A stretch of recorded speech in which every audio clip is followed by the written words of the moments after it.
Welcome back. We are in Revelation 12. We just closed out the seventh seal, as we referenced in chapter 10. This is the mystery of God being finalized. This is the declaration of the kingdom and its beginning. We've now begun the ushering in of his kingdom, and then we see that chapter 11 down toward the end.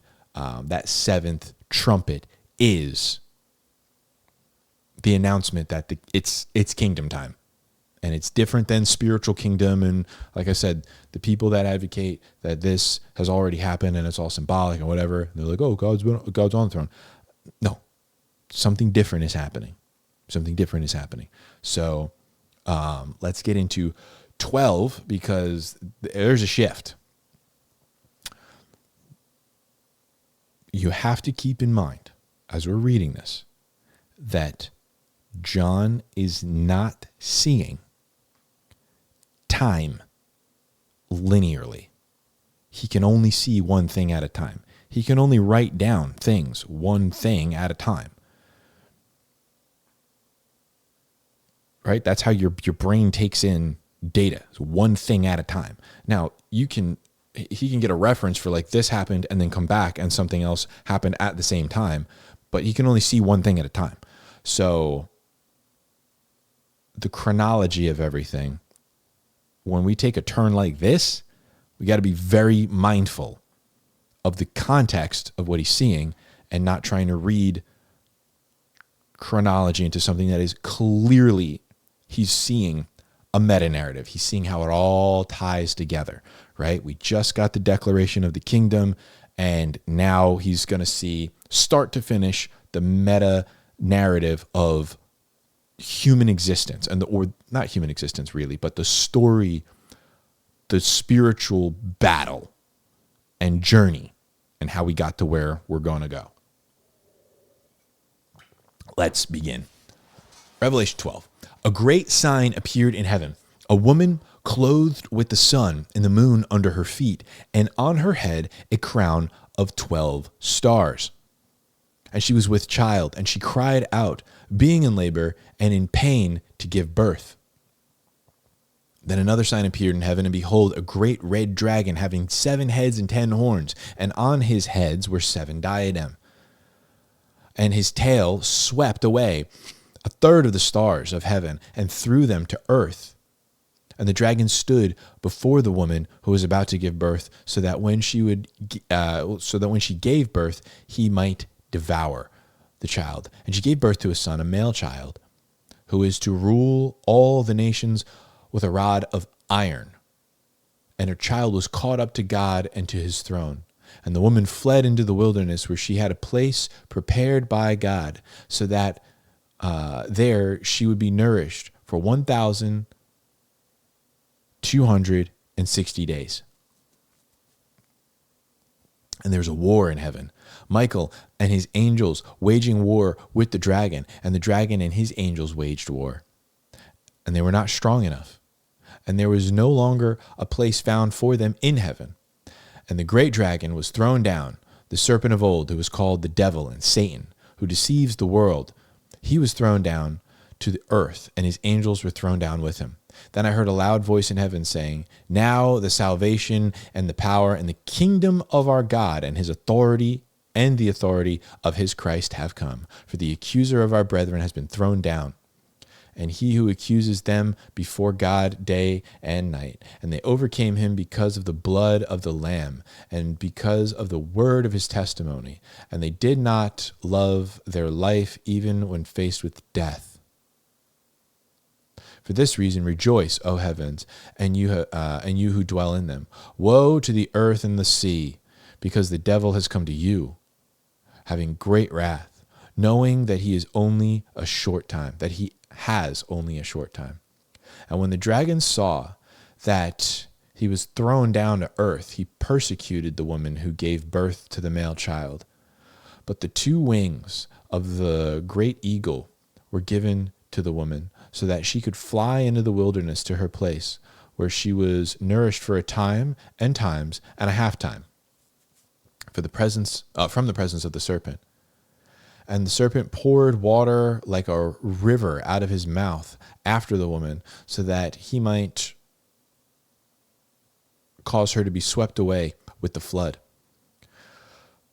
But the earth helped the woman, and the earth opened its mouth and drank up the river which was poured out of the mouth of the dragon. So the dragon was enraged with the woman and went off to make war with the rest of her children, who keep the commandments of God and hold to the testimony of Jesus.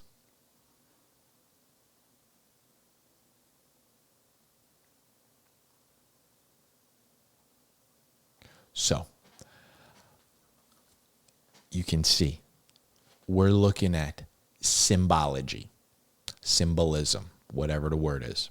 And this is talking about the whole spiritual arc, the big battle between good and evil, between God and Satan. And really, there's no battle between God and Satan. God didn't battle anything here. Michael and the archangels did. Satan is no match for God. He didn't even lift a finger in this. His angels did it for him. So that's one nice call out. Now, you will hear, and again, we're just calling it out for what it is, and we'll dive way more into this in Hanging Out this week. It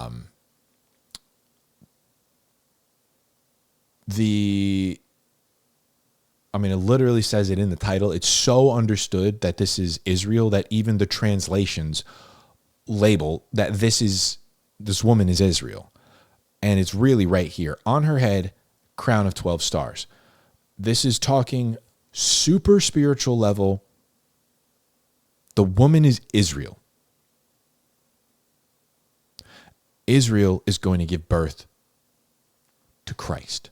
He's going to come down through Israel, from Abraham to Isaac, Jacob, not Esau, David, all the way down.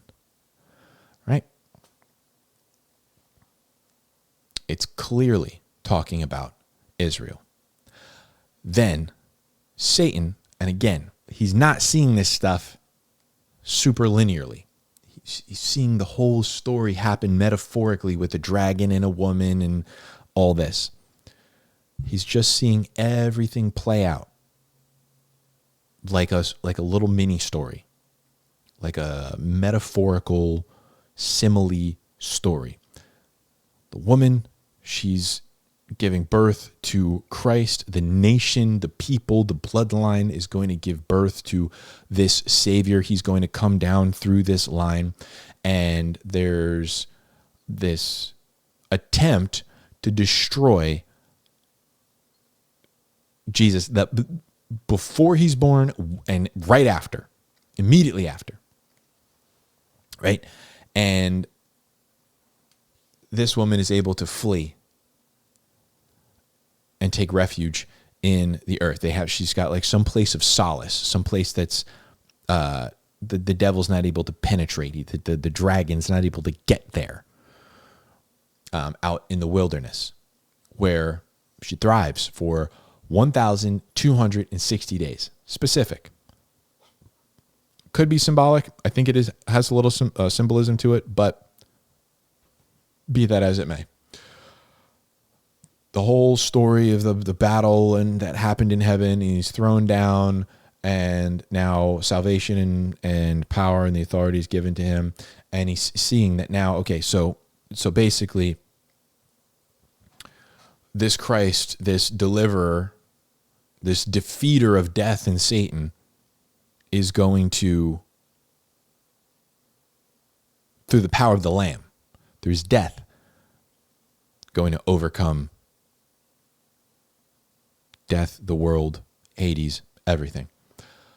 What was really interesting, I love this portion. And they overcame him because of the blood of the Lamb and because of the word of their testimony. For they did not love life even when faced with death. Now he's talking about others that have even overcome the devil through the blood.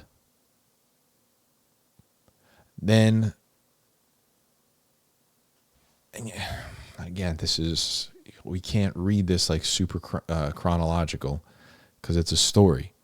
It's just a summation. of everything that has happened. For this reason, rejoice, O heavens, who dwell in them. Woe to the earth and the sea, because the devil has come to you, having great wrath, knowing that his time is short. So it's a little bit of this back and forth, right? Obviously, Satan came to the earth eons before the lamb was slain, but the summary of it all, it happens much more quickly. And the time is just, it's for the narrative portion. It's not to be super accurate with the series of events and also the timeline of everything.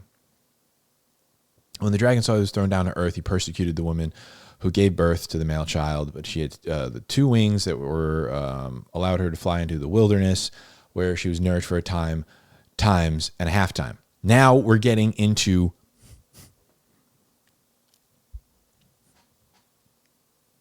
little bit of, I think, symbolism with the future. That this is talking about the sealed, possibly. This is talking about the sealed ones. Right? We'll tie some things together and argue for it and against it in hanging out. But this is possibly the sealed ones. And that he turns to the saints instead. So the dragon was enraged by the woman who went off to make war, with the rest of her children who keep the commandments of God and hold to the testimony of Jesus, right? So we are grafted into this family, right? We are adopted in to the family of Abraham, basically. But this woman, this bloodline personified in this woman. So instead of battling them anymore, okay, we're not going to wipe them out. So instead, we're going to turn our focus to the others. And that's what happened, right? That's literally what happened. And it's something that keeps happening. It's not an isolated event, right? The temple was destroyed. Jerusalem was sacked. It was burned to the ground. The temple was annihilated. And then immediately all that evil energy and attention just shifted right to the church. And it's going on and going on and going on and going on. And then almost 2,000 years later, about 1,000 years later rather,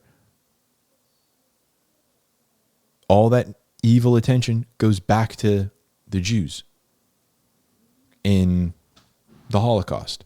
Then, once that's done, and okay, we're not going to exterminate them, we're not going to wipe them off out of the continent of Europe, well, all of that evil energy goes right back to the church. As soon as it's done, okay, all right, we're going right back to focus on the church. And I believe the same thing is going to happen a third time.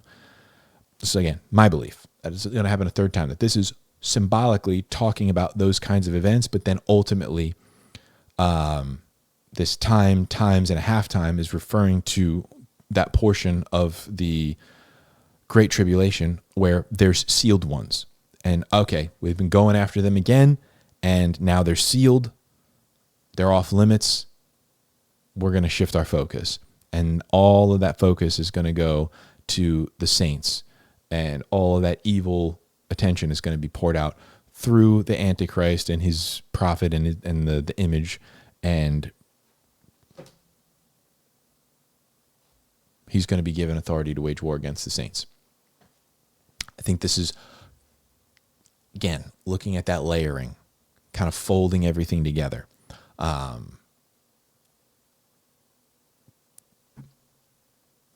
That is the main points to take out. The woman is Israel. Obviously, the dragon is Satan. This is not something that happens again in the future. The whole thing, like the start to finish, it's not something that happens in the future. John is seeing this huge narrative happen in a span of just probably a few minutes. This whole story unfold. And then what is going to be happening, or up to current, at least up to just in front of him, right? Making war against the rest of her children. This is, I mean, the church is just kicking off right now. It's just really kicking off. So it's not even up to current day. It's already in the future for him, but I think it's really in the future. The great persecution that we suffered, there's going to be a worse one. So that's it. That's it for that one. We have the Antichrist coming up next. And this is why I think this is where we're talking about, right? The one thing kind of dovetails right into the next thing. He's talking about going off and making war against the saints. Time and a half times the sealed ones are happening at that moment. And then we're going right into the beast, who's given authority to wage war against the saints. I believe this is how it's all gonna. I don't remember exactly what chapter 13 is about, but I'm pretty sure that's exactly where we're going with that. So do not miss it. Do not miss it. We'll tackle this and the next 6 chapters. We're doing 13, 14, 15, 16, 17, and is there only 16? How many chapters are there? We might just finish it out this week. Oh, it goes all the way up to 22. So we're doing 13, 14, 15, 16, 17, and 18 this week, and then we'll recap the whole thing. So we got perfect timing to start bookend for this one. Go over to Hanging Out with Uncle Charlie, that YouTube channel, Spotify channel, whatever, and let's get the recap for this last 6 books, and then we're going to read the next, not 6 books, 6 chapters, and the next 6 chapters, and we'll recap those. But this is a perfect kind of space to jump into the next set of events and kind of fit them in our understanding or lack of revelation. Thank you for watching. I'll see you in the next one. Read your Bible.